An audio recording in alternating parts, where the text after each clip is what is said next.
పరిశ్రమలు పెడతామని తక్కువ రేటుకే తీసుకున్నటువంటి పారిశ్రామికులు ల్యాండ్ 2 రాష్ట్రాలలో తక్కువ రేటుకే తీసుకొని పరిశ్రమలు పెడతామని ఎగ్గొట్టినటువంటి పారిశ్రామికులు ఈ విధంగా 2 రాష్ట్రాలలో ఉన్నారు. కానీ ఇంతవరకు మొదలు పెట్టినటువంటి వాటిని గవర్నమెంట్ ఆక్యుపై చేయటం లేదు. దానికి కారణం తెలియదు. ప్రభుత్వంలో ఉన్నటువంటి వాళ్ళకే తెలియదు, ఇంకా బయట వాళ్ళకేం తెలుస్తుంది? బీదవాడికి ఇల్లు కట్టాలంటే 80 గజాలు ఇవ్వాలంటే ఎక్కడ నదులు ఉన్నాయి, ఎక్కడ మూసీ నదులు ఉన్నాయి, ఎక్కడ దాని ఒడ్డు ఉన్నది, ఇలాంటివి చూశారు గత పాలకులు.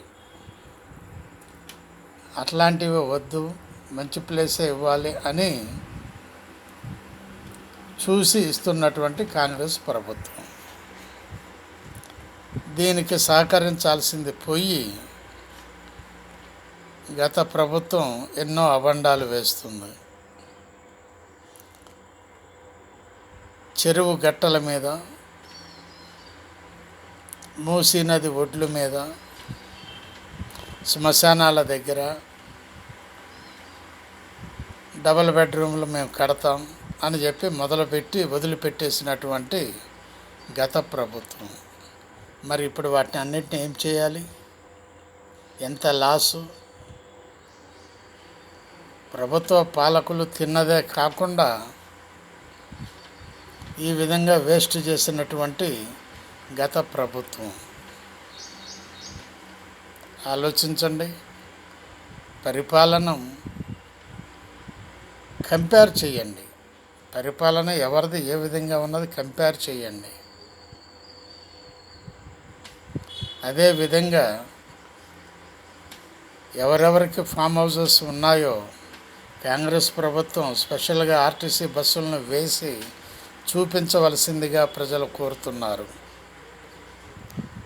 ఎవరెవరికి ఎంత ఉన్నది తెలియాలి. ప్రజలకు ఎంత సంపాదించారు తెలియాలి, ఎంతమంది నోర్లు కొట్టారు తెలియాలి, ఎన్ని డాక్యుమెంట్లు ఉన్నాయి వాళ్ళ దగ్గర తెలియాలి. ఇవన్నీ చేయటం లేదు కాంగ్రెస్ గవర్నమెంట్.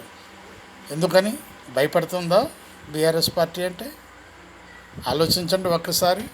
బాలసాని వీరప్రసాద్, హైదరాబాద్.